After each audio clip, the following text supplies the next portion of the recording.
Fait que moi, ben, à un moment donné, j'étais en vélo. Dans ma carrière artistique, bon, j'avais travaillé beaucoup avec du moulage de plâtre. Et puis là, j'étais allée visiter des galeries, puis je me suis rendu compte qu'effectivement, j'étais principalement quelqu'un qui était passionné par la couleur et puis aussi par la matière. Donc, j'attendais dans le fond qu'il m'arrive une idée ou en fait, c'est beaucoup un désir profond là, qui vient du cœur de me lancer dans un projet qui était principalement dirigé par le désir. Tu sais, c'est vraiment une pulsion du cœur, là. Comment je pourrais dire ça? Donc, c'est un sentiment fort qui va, dans le fond, pousser à l'action. C'est vraiment un désir profond de justesse, dans le fond. C'est qu'on a le sentiment que ce qu'on veut faire est juste et puis vient nous chercher, dans le fond, profondément. Et puis là, moi, je suis pas une pêcheuse ni rien, mais là, j'ai eu l'idée, j'ai eu ce sentiment-là, était dirigé vers la création d'un poisson qui était fait à partir de mon moulage de plâtre. Je voyais aussi du métal. C'est sûr que l'idée est floue.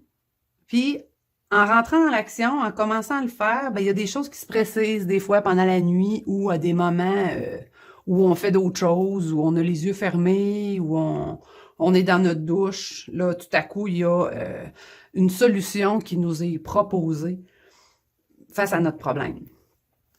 Donc, moi, j'avais commencé par... Ce que je savais, c'est... Ce que j'avais vu en premier, c'était la queue en métal. Fait que bon, bien sûr, ma première queue que j'ai faite, elle ressemblait à ça. Là, j'avais des problèmes, il manquait de... J'ai rencontré des problèmes techniques assez tôt. Là. Je savais pas comment aller rechercher les petits morceaux comme ça ici. Donc, j'ai essayé d'en faire une deuxième aussi, avec des plus grandes branches. Et puis finalement, ben, j'ai fini par faire celle-là. Ça m'a pris 3 fois, dans le fond, avant d'arriver à un résultat qui correspondait à ce que j'avais comme intuition. J'ai commencé aussi à travailler sur un bloc de styromousse pour pouvoir piquer, dans le fond, la queue. Et puis, je voyais aussi mes petits ronds un petit peu éparpillés dessus. Au début, c'était pêle-mêle, mais j'avais aimé mon idée de la queue, là, que ça faisait un petit peu plus une pile, donc je me suis enlignée vers des piles. Pour ce qui est de la tête, ben, j'avais fait une première tête en argile. Là, ce que je voyais, c'était comme un peu des billes aussi accrochées ici pour faire des lèvres. Donc, j'ai fait des trous dans l'idée de rentrer un fil de pêche, mais finalement, cette idée-là fonctionnait pas. Là, pour faire le corps, je voyais brièvement du métal ou quelque chose de lumineux qui était là. Fait que je me suis mis à la recherche de feuilles de métal que je pouvais malayer facilement. J'ai fait des trous pour pour mettre des branches de métal. Mais là, c'est ça, mon modèle a fini par se casser parce que c'est trop fragile. Donc, ça a évolué vers ceci. J'ai trouvé un autre matériau qui était plus solide.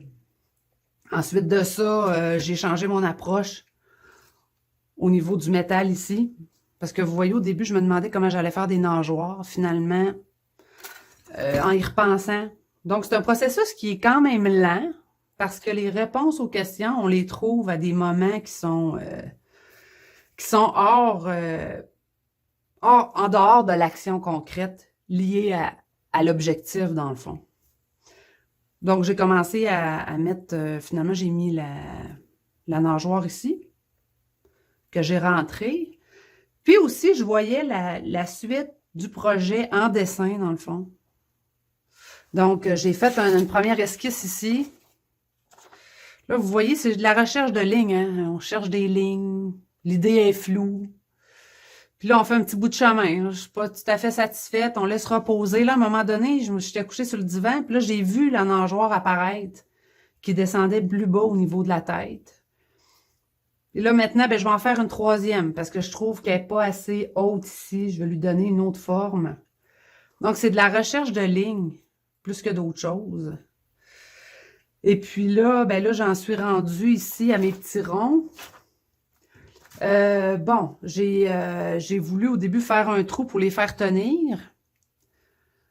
Et puis là, ben là, je me suis rendu compte que ça pouvait peut-être bouger. Donc, finalement, j'ai repris le projet en collant mes ronds, puis je vais les percer après pour être sûr que ça soit solide. Là, je voulais faire un poisson coloré. Ceux-là sont collés. Ici, c'est pas collé. Mais mon idée, c'était de faire des taches. Puis ici, je m'y suis pris autrement. Là, j'ai coloré les billes. Sauf que là, je suis pas certaine que je veux entamer deux motifs différents entre cette place-ci et cette place-là. Donc, ça se peut que j'aille coller ça pour rien. Je suis en réflexion. En fait, ce que je vais faire, c'est laisser reposer ça.